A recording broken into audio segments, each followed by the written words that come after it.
Hi YouTube, this is my brother's channel. Once again, I'm Dorothy, and I'm going to tell you how it all started. February 2010, got diagnosed with leukemia at the Redlands Community Hospital. I went one day after church, when we had the anniversary church. We did a play where, in the play, I was a daughter that died, because she ran away. She came back and she had AIDS. She dies in her mom's arms.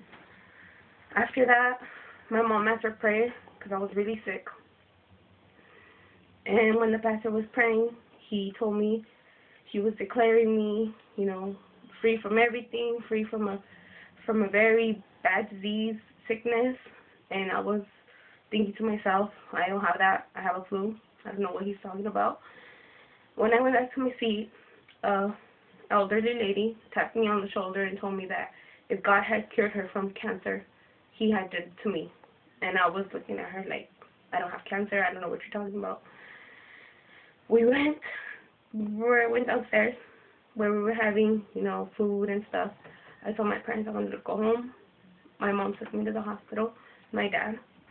From there, I don't remember anything, because all I remember is laying down on the hospital bed.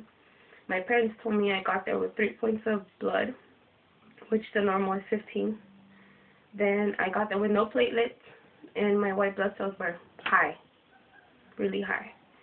They told me that they didn't know what I had, so they had to look for a blood specialist. They called the blood specialist in Palm Springs. There was nobody. They called the one in A.L.L. He was going to go off. He was going to stop working, and he said he was going to wait for me.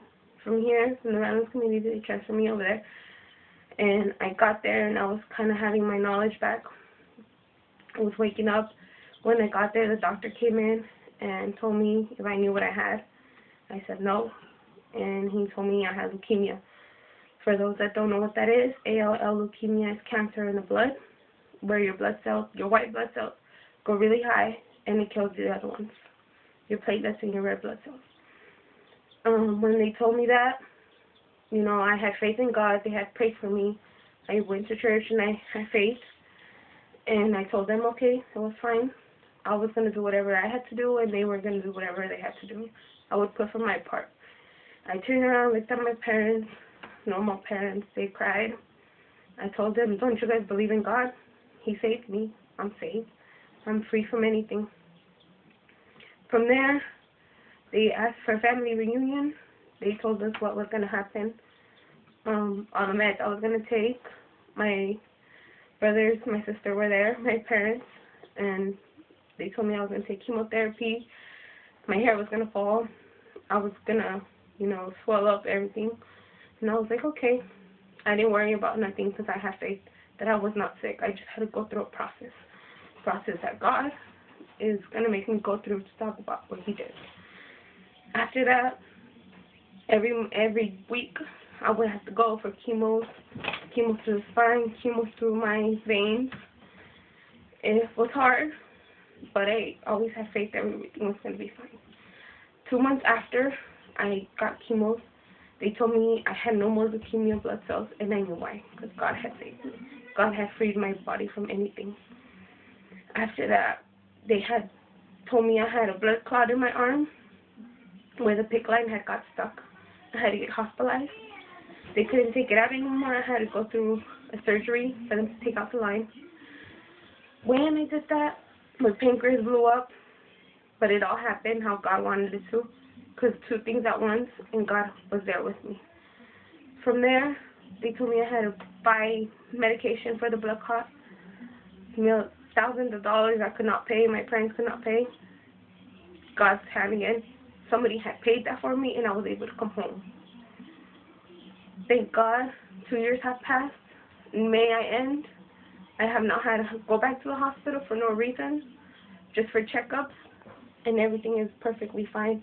My hair grew back very nice.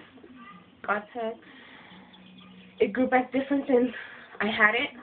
God knows what I wanted, curly hair, before I had straight, and he does things perfect.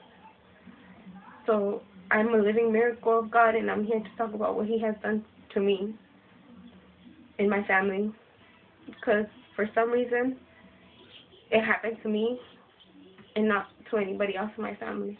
because I'm the heart of my family, and that's how God works. He uses you. He uses the person that people love the most, so you can hear about him and you can believe in him. And if I had to be that person, I'm glad, because through that, God has touched my brother, my sister in a different way, and everybody. Please look for God. Look for him. He's the best thing that can happen to you. He's wonderful. Look for him. Thank you.